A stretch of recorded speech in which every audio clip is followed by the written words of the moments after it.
Bonjour, bienvenue à tous pour ce webinaire ApplyTop TCP/MDT.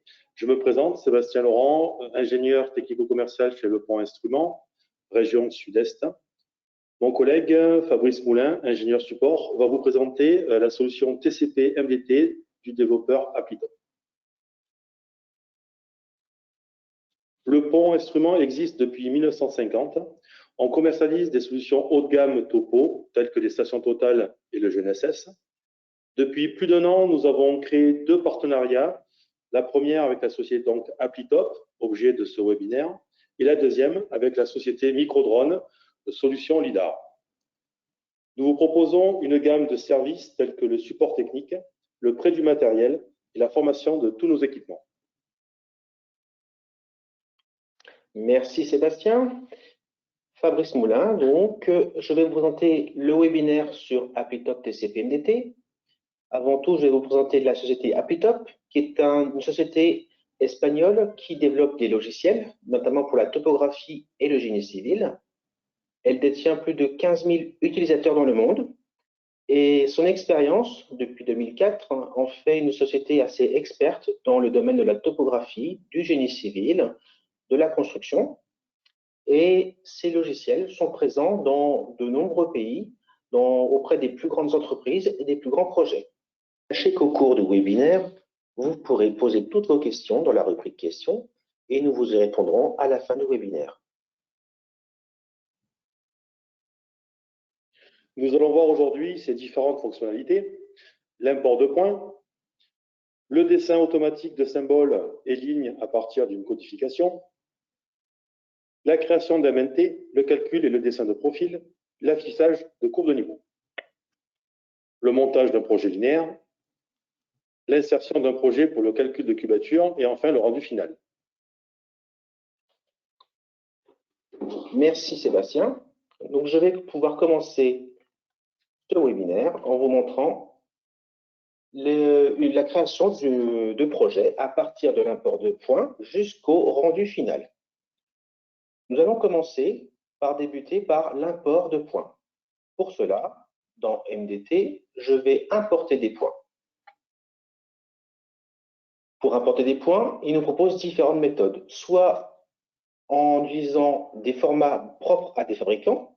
ApplyTop répertorie différents formats, tels que Spectra ou alors Trimble, aussi bien que de l'Esri, TopoCAD ou encore Leica.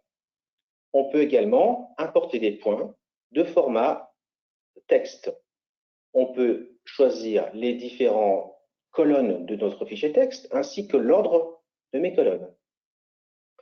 Dans notre projet aujourd'hui, nous allons importer un fichier texte de format numéro X, Y, Z. Je vais vous montrer, voilà,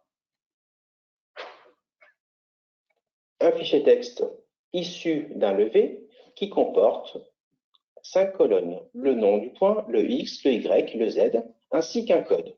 Ce code va permettre par la suite de dessiner automatiquement les symboles ou les lignes.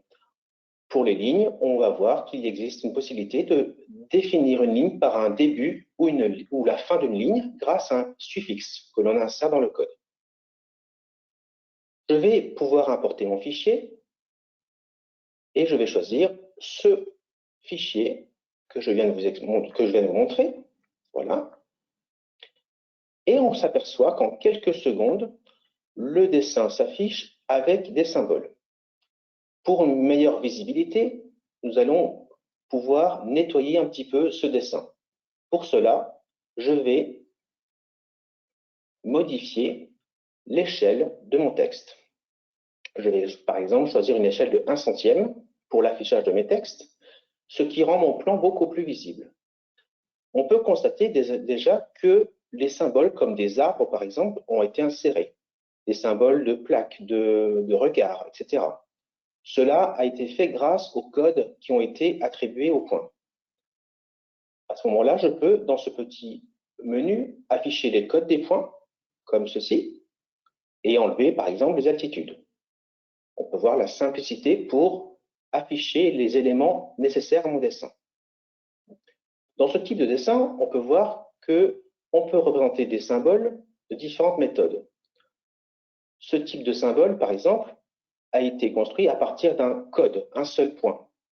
Donc, le centre de mon symbole est le point que j'ai levé. On peut également voir que d'autres symboles, comme celui-ci, a été levé par 2 points. Un point donne l'insertion de mon symbole, l'autre point donne la direction, c'est la diagonale, donc la direction ainsi que la diagonale de mon symbole. On peut également voir que pour certains symboles, comme celui-ci, une grille a été générée à partir de 3 points. Un point d'insertion, un deuxième point qui donne l'orientation du symbole, ainsi que le troisième point qui donne la largeur de mon symbole. Également, les lignes ont été dessinées grâce au code qui a été attribué à chaque ligne et au suffixe également. Un suffixe, c'est une lettre qui va dire que l'on débute une ligne ou qu'on termine une ligne. Des symboles également, comme le passage piéton, ici, peut être également dupliqué pour terminer le passage piéton. Donc, nous pouvons voir la simplicité de ce logiciel pour créer ces symboles et les modifier. Voilà. Ensuite, une fois que tous ces points ont été dessinés, on peut voir l'ensemble de mes points, et donc on peut voir le listing de points, et on peut filtrer ces points par différentes méthodes, en fonction des aptitudes, en fonction d'un code, en fonction d'un calque, etc. Pour ma part, je vais sélectionner tous les points. Actuellement, j'en ai 736. Et là, je peux voir directement mon fichier avec tous les points qui comportent mon dessin. Et je peux également les imprimer sous format Excel, Word, texte ou encore directement sur une imprimante. Voilà. Merci Fabrice. Maintenant que mon plan affiche donc les points, les lignes et les symboles, j'ai besoin de créer un MNT et des courbes de niveau. Est-ce simple? Oui, bien sûr. C'est la fonction principale de ce logiciel, c'est la création de MNT. Pour cela, rien de plus simple. Dans MDT, je vais choisir MNT et je vais faire calculer dessin. Je vais choisir le nom de ma surface, ici, exemple 1. Et là, j'arrive dans un tableau où il me demande quels sont des éléments à prendre en compte. Mon MNT peut se générer en fonction de points à utiliser ou non. Je peux utiliser des points, des lignes de rupture, des courbes de niveau et également des îlots. Des îlots, ce sont des régions dans lesquelles je ne veux pas qu'il y ait de triangulation. Par exemple, un bâtiment. Pour ce projet, je vais accepter. Voilà. Et automatiquement, il m'a généré les triangles, les surfaces de mon MNT. Ensuite, je peux également dire d'effacer certaines lignes qui me gênent. Par exemple, MNT, effacer ligne, voilà. Je peux supprimer des lignes individuellement, comme ceci, qui me gênent ou qui n'ont pas lieu d'être. Voilà. Donc, les fonctions sont relativement simples. Voilà. Et maintenant que j'ai créé mon MNT, on peut également créer un profil rapide, c'est-à-dire une coupe transversale de mon terrain. Pour cela, je vais dans MDT8, profil rapide, et je vais tracer un axe qui traverse mon projet. On peut voir que mon projet contient une plateforme, ensuite un talus, une voirie et ensuite un autre talus. Cette fonction est assez simple et assez intéressante pour rapidement voir le profil de mon terrain. Une fois que j'ai créé ce MNT, nous pouvons créer des courbes de niveau. Également, je vais dans MDT8 et j'ai le menu courbe de niveau. Je fais calculer dessin. Et là, je peux paramétrer beaucoup de choses, notamment les couleurs, par exemple, de mes lignes maîtresses et de mes lignes intercalaires. Je peux également configurer le gradient de couleur qui dépend de l'altitude de mes points, du plus ou moins profond. Donc, une fois que j'ai paramétré ces courbes, il m'indique une cote minimum, une cote maximale également, et je donne la distance entre deux lignes de courbe de niveau. Ici, j'ai pris 20 cm en intercalaire et 1 mètre pour les courbes maîtresses. J'accepte et automatiquement, mes courbes de niveau sont affichées dans le dessin. Ensuite, je peux également coter ces courbes de niveau. Pour cela, je vais dans Cotation, et là, j'ai 3 méthodes. Automatique, manuel ou ligne de direction. Je choisis automatique, par exemple, et là, il m'indique les cotes de mes courbes à l'extrémité, à la périphérie de mon dessin. Je peux également choisir la méthode manuelle. Je choisis une courbe en particulier et il va m'indiquer la cote de cette courbe.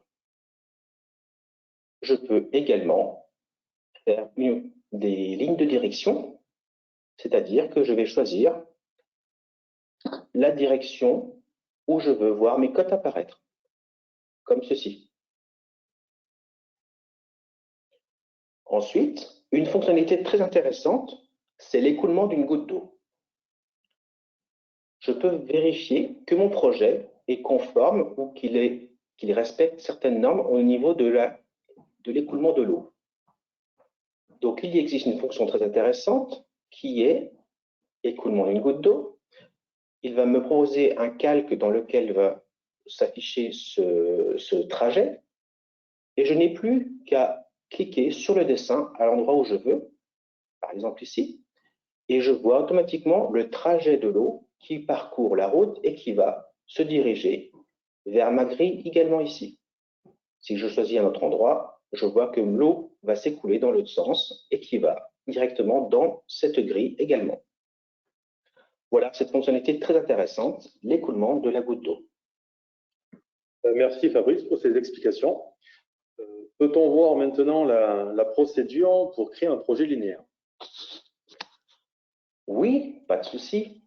Alors, en effet, le principal intérêt, c'est de pouvoir créer éventuellement un axe, un profil en long et des profils en travers. Alors, pour nettoyer un petit peu mon dessin, je vais sur le côté nettoyer le MNT et les courbes de niveau qui vont être juste gelées. Donc, je vais commencer par créer un axe. Pour cela, je vais dans Axe en plan, tracer un axe en plan, et je vais créer mon axe en plan. Mon axe va commencer par exemple, à partir de ce point. Je vais tracer une droite, voici, qui a une longueur à peu près de 30 mètres et un gisement de 17 grades. Ensuite, il me propose de dessiner un arc ou une clotoïde, par exemple. Je vais continuer mon projet et je vais dessiner un arc qui va s'arrêter jusqu'à là. Je peux continuer ensuite avec une droite. Et ensuite, je vais terminer, par exemple, sur ce point, avec un arc. Je fais terminer, je donne le nom de mon axe et j'accepte. Je sauvegarde. Voici. Et maintenant, je vais tabuler, c'est-à-dire je vais annoter mon axe directement. Je vais pour cela choisir une échelle de représentation. Je vais par exemple mettre 500 et j'accepte. Et on voit qu'automatiquement, il m'indique les rayons de courbure et également les longueurs de mes éléments. Pour ici, j'ai une droite qui commence et juste avant, j'ai un rayon de courbure de 117 mètres. Voici pour mon axe en plan. Je vais continuer par créer le profil en long relatif à cet axe. Pour cela, je vais dans Profil en long, Création à partir d'un axe en plan, et je vais cliquer sur l'axe que je viens de générer. J'accepte, et là, je vais également lui donner une représentation graphique en lui donnant une échelle en horizontale, une échelle en verticale. J'accepte, et je vais afficher mon profil en long sur ce côté. Voici mon profil en long qui a été généré. On peut voir la courbe de mon projet, ainsi que les altitudes du terrain naturel, les distances cumulées et les distances partielles. Voilà. Ensuite, on peut continuer en créant des profils en travers. Je vais Dans profil en travers, création à partir d'un axe, je choisis mon axe. Et là, je vais lui dire que je veux des profils en travers qui débordent de 25 mètres à gauche, 25 mètres à droite, et je veux un profil tous les 10 mètres. J'accepte, et automatiquement, vous voyez bien qu'il génère des profils en travers à différents pk. Ici. Voilà. Et je vais ensuite pouvoir les afficher. Alors, je retourne dans mon profil en travers. Voilà. Je fais dessiner les profils. J'accepte. Et je vais dessiner mes profils sur le côté, ici. Très rapidement, on peut voir la génération de mes profils en travers en fonction des pk et de mon terrain naturel. Ben, écoute, super Fabrice, en effet, c'est relativement simple et puissant. Peux-tu expliquer maintenant comment calculer les cubatures de ton LMNT? Oui, on va prendre par exemple l'exemple où on va intégrer un lac, un projet qui est un lac. On va l'intégrer dans cette plateforme et on va pouvoir calculer le volume généré par ce lac, c'est-à-dire quel est le volume de déblai ou de remblai pour pouvoir construire mon projet. Pour cela, on va directement insérer un projet qui est un lac. Je vais vous montrer un projet. Voici. Nous allons insérer ce projet qui a déjà été fait en amont. On peut voir que ce lac, voilà, possède un certain volume. Il a été créé sous forme de MNT. Pour cela, rien de plus simple. Dans mon projet, je vais insérer mon projet qui est le lac et je vais lui dire de l'intégrer directement dans mon projet, sachant qu'il est déjà géoréférencé. En quelques secondes, mon lac vient s'intégrer dans mon projet. Pour calculer ensuite le volume généré par ce projet, je vais calculer les cubatures de deux méthodes. Une méthode va être par différence de profil en travers. L'autre méthode va être par différence de surface. On va pouvoir comparer ainsi les résultats et vérifier que les calculs sont bien cohérents. Tout d'abord, avant de faire tout ça, je vais pouvoir créer un axe.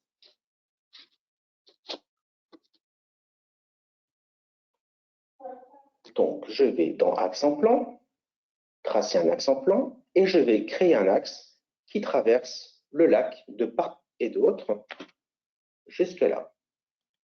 J'accepte et je termine mon axe. Je vais l'appeler axe 2.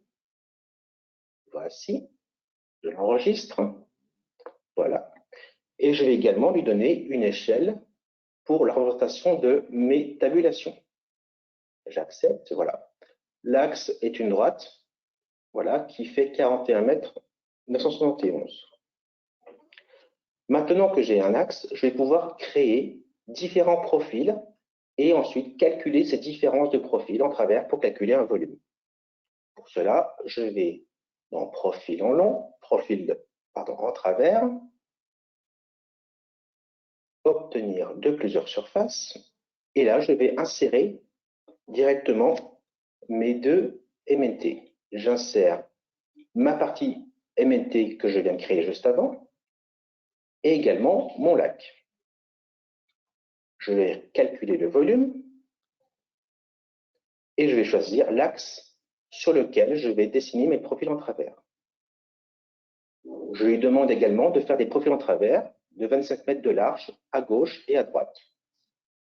Je vais lui demander également un incrément, un pas de 1 mètre pour avoir plus de précision. J'accepte. Également, je vais lui demander de faire des talus verticaux. Je mets un facteur de correction de 1 pour les volumes. J'accepte. Voilà.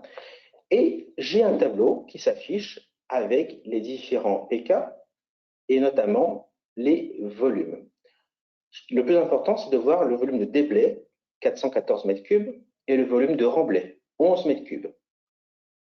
Nous allons pouvoir comparer ces résultats avec l'autre méthode qu'on va vous montrer juste après. Pour cela, je peux également exporter ce tableau sous forme de fichier Excel.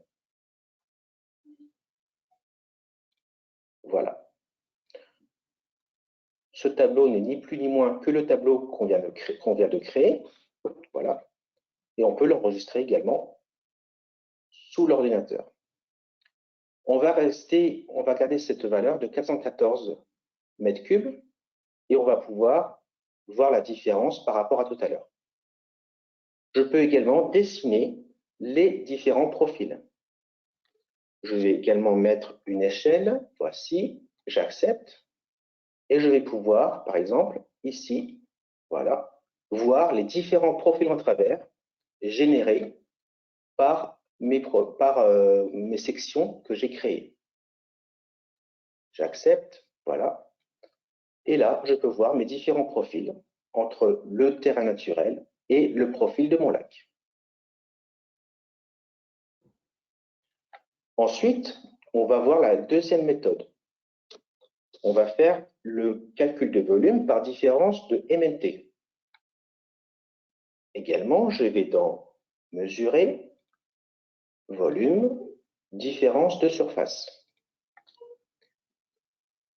Je vais accepter et je vais surtout lui donner le premier fichier de mon MNT et le fichier de mon lac, qui est le second MNT. Voilà. Je vais faire dessiner également mon maillage, parce que ça va être un maillage de différentes cellules. Également afficher différentes altitudes. J'accepte. Voilà. Et on peut s'apercevoir que le logiciel a calculé, il a découpé mon MNT, les deux MNT, en petites cellules de 20 cm par 20 cm. Et chaque cellule comporte la différence d'altitude entre mon terrain supérieur, le terrain naturel, et le fond du lac. Ici, par exemple, 2,25 m de profondeur. Je peux afficher également la petite légende ici qui indique les couleurs en fonction des profondeurs. Si c'est en déblai, c'est rouge. Si c'est en remblai, c'est bleu. Donc, nous pouvons voir que dans toute cette partie rouge, il va falloir déblayer de la terre et en bleu, il va falloir remblayer. Maintenant, on va pouvoir vérifier que le volume est le même. Je retourne dans MDT, mesure, volume, différence de surface.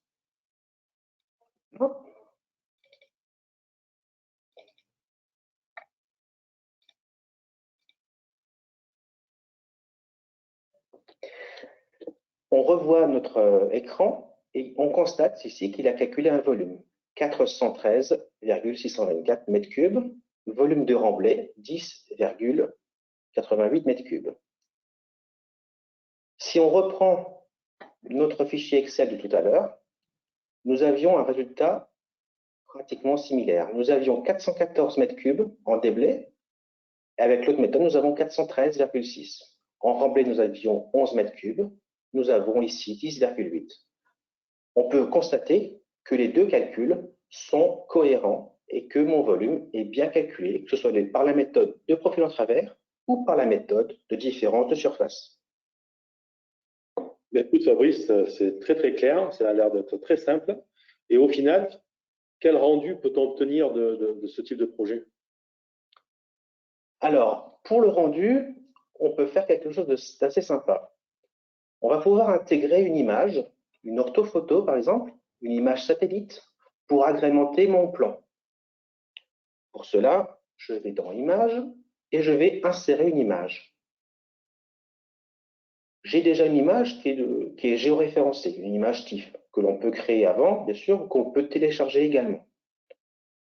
Je l'insère et comme elle est géoréférencée, elle vient s'appliquer sur mon dessin.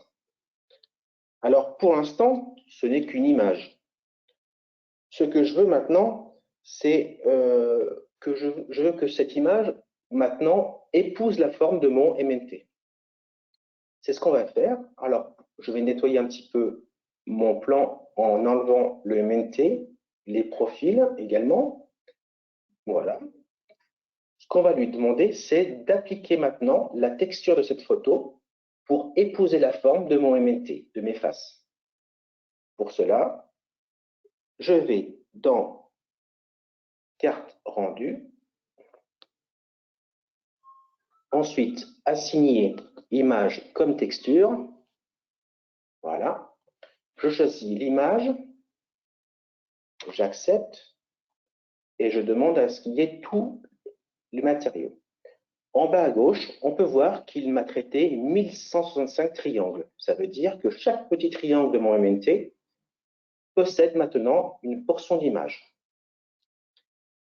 Maintenant que mon image épouse la forme de mon MNT, je vais pouvoir parcourir ce terrain de façon virtuelle. Pour cela, rien de plus simple, je vais faire un parcours sur le terrain. Je vais lui donner également le nom de mon MNT, qui est l'exemple 1 ici. J'accepte. Voilà. Au bout d'un petit temps de calcul, je vais me retrouver sur le terrain comme si j'étais un observateur. Voilà. Alors, je vais pouvoir lui mettre un peu de soleil, par exemple. Je peux changer également l'éclairage, plus ou moins sombre. Je peux changer la hauteur de visionnage.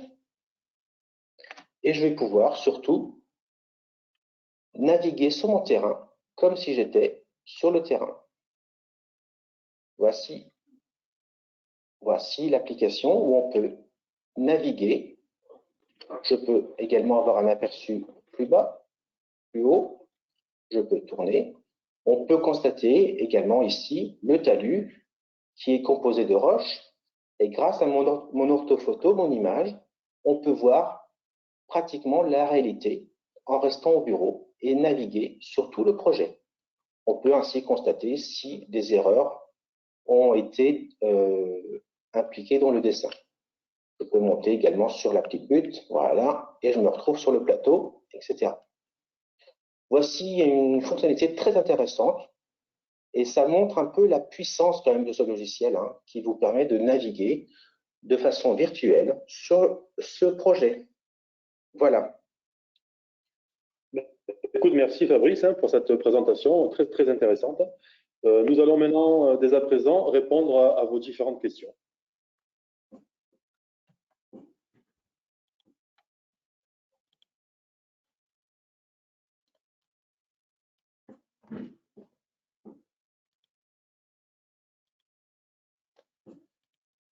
Voilà, merci Sébastien également d'avoir participé à ce webinaire. Maintenant, je vais répondre aux questions qui ont été posées. Donc Sébastien, alors, la première question concernant les courbes de niveau. Est-ce que le texte de cotation des courbes de niveau est orientable, c'est-à-dire suivant la lecture du sens montant au niveau altitude, je pense. D'accord, ok. Alors, on va vérifier ça.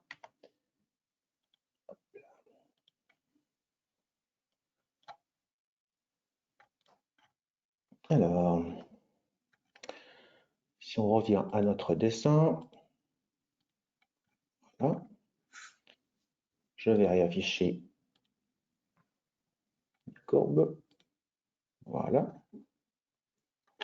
Donc, tout à l'heure, on avait précisé qu'on pouvait faire des annotations de courbe de niveau. Alors, je vais déjà enlever, excusez-moi, je vais un peu purger les calques pour voir un peu plus facilement.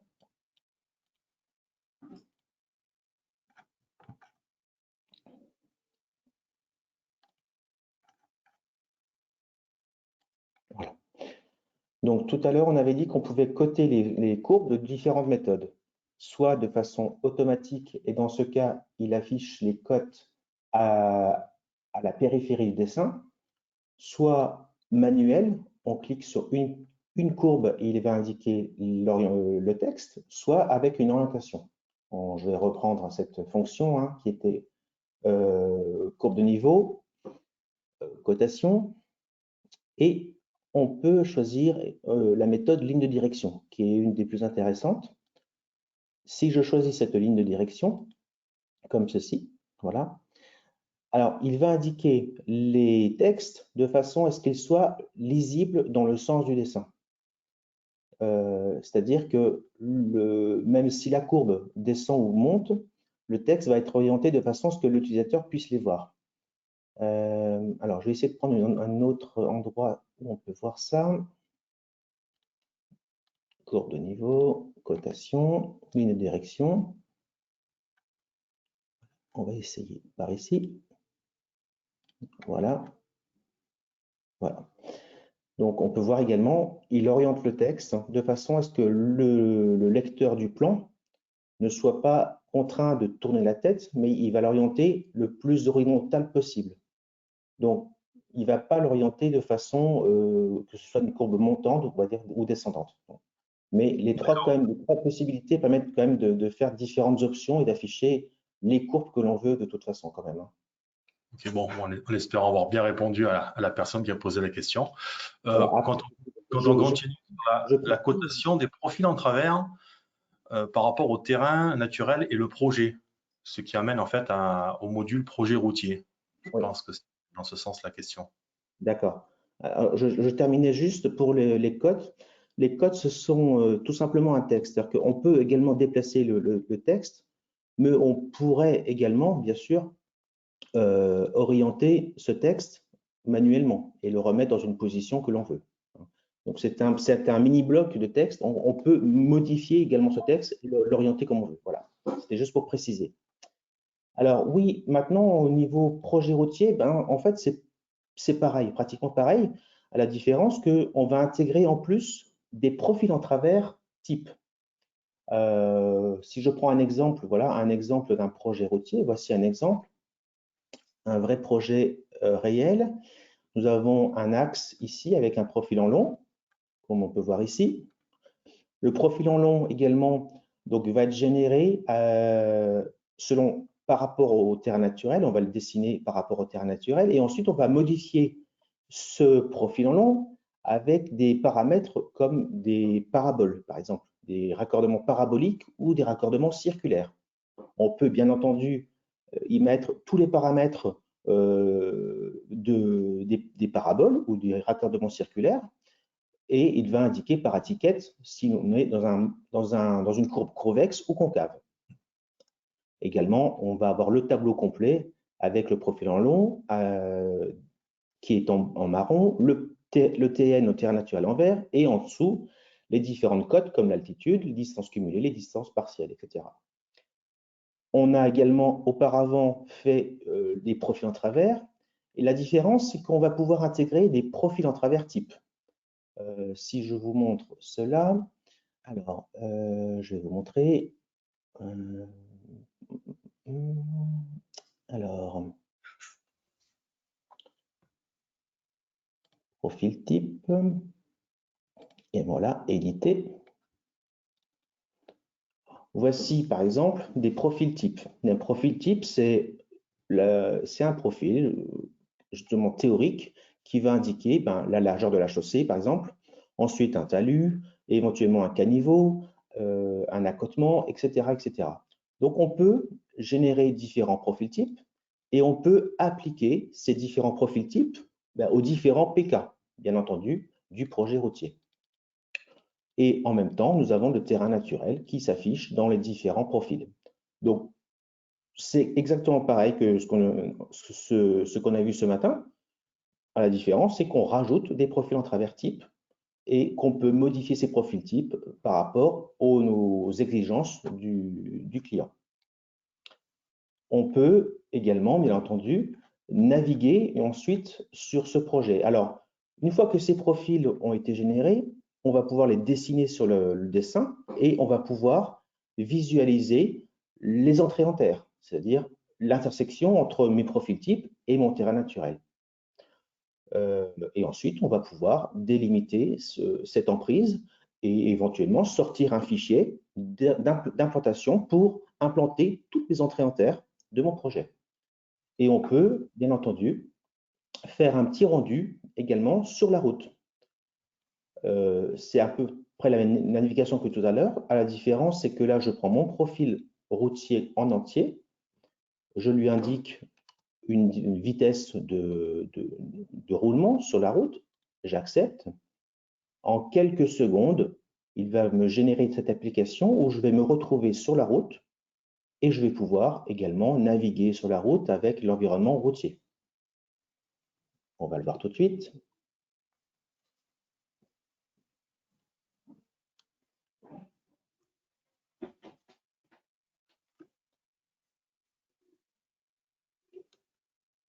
Voilà. Et voilà, là, je me retrouve sur la route.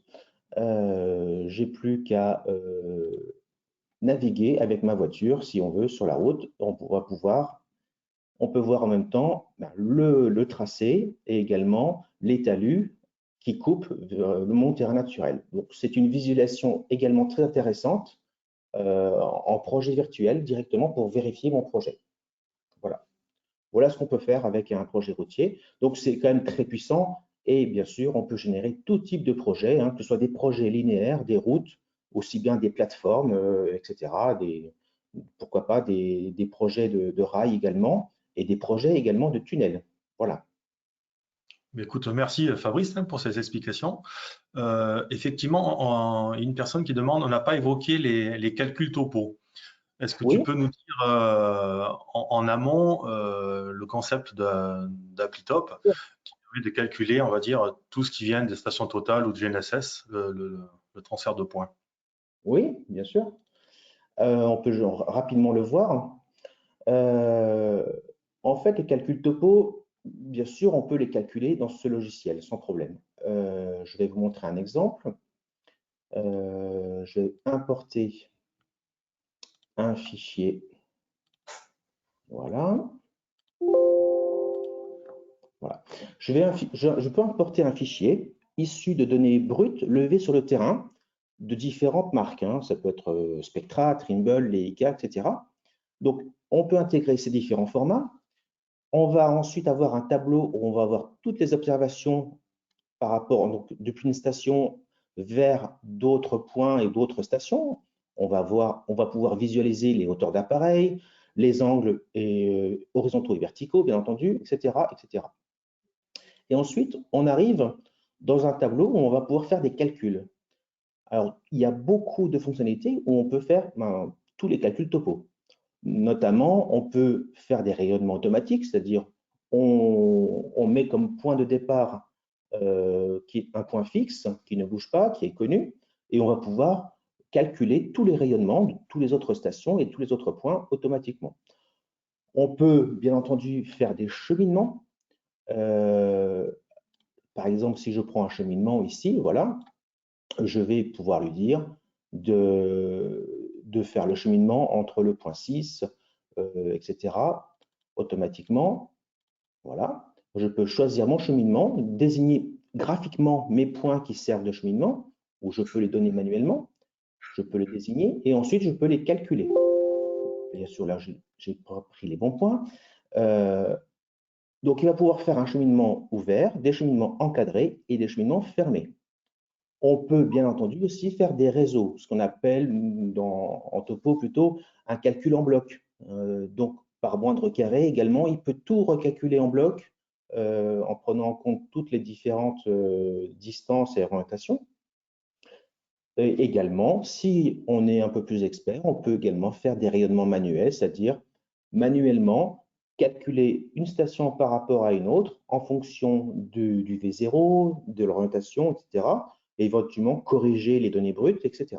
Donc, oui, on peut bien entendu faire tout cela et de façon plutôt simple. Une fois qu'on a bien compris le concept, c'est relativement simple et bien entendu, à la fin, on peut avoir un rapport qui va nous donner, bien entendu, les écarts vus sur la polygo, par exemple, et également toutes les compensations qui ont été affectées et sortir cela pour avoir un historique de mon cheminement. Donc, on peut bien entendu faire tout ça et à la fin, on arrive à un résultat de ce type où nous avons les stations qui se dessinent, par exemple là, du point 6 au point 5, voilà, et ainsi de suite. On peut également Par exemple, pour ce point 7, faire un relèvement. On appelle ça aussi une station libre, une résection.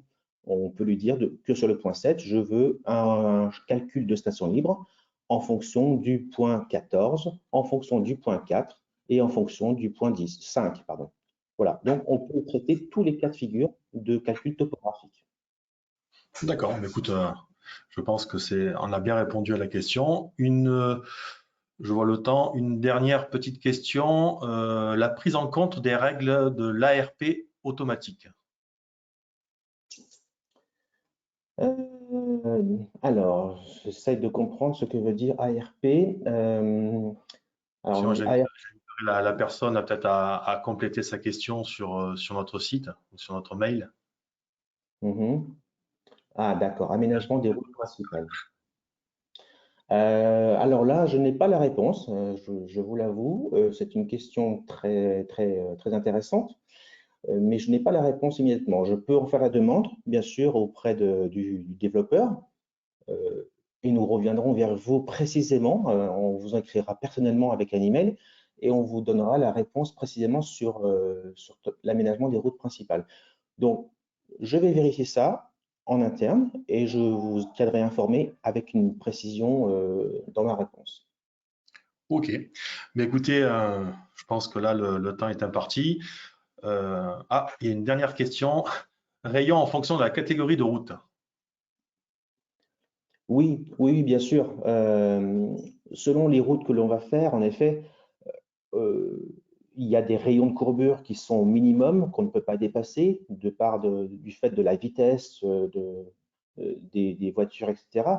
Donc, oui, ce sont des paramètres qu'on peut intégrer et pour éviter d'avoir des courbes avec des rayons beaucoup trop courts ou également des changements de pente en long également qui sont restreints dans certains projets qu'on ne peut pas dépasser en pente absolue ou en changement de direction également. Donc tout cela, on peut, je pense, en tenir compte, mais ça va faire également l'objet de la réponse qu'on vous enverra en demandant aux développeurs précisément les différentes fonctions qu'on peut intégrer dans ce logiciel et notamment l'ARP. En tout cas, c'est une très bonne question. Je vous remercie d'avoir posé. C'est très intéressant. Écoute, merci Fabrice pour l'ensemble du webinaire et avoir répondu à toutes ces questions. Merci à tous d'avoir participé à ce webinaire ApplyTop MDT. Nous restons disponibles via les différents commerciaux suivant votre secteur ou via l'adresse mail solutionavequenes@lepont.fr. Vous pouvez poser ultérieurement un certain nombre de questions. On y répondra à toutes vos demandes. Bonne fin de journée à tous. À très vite pour un prochain webinaire.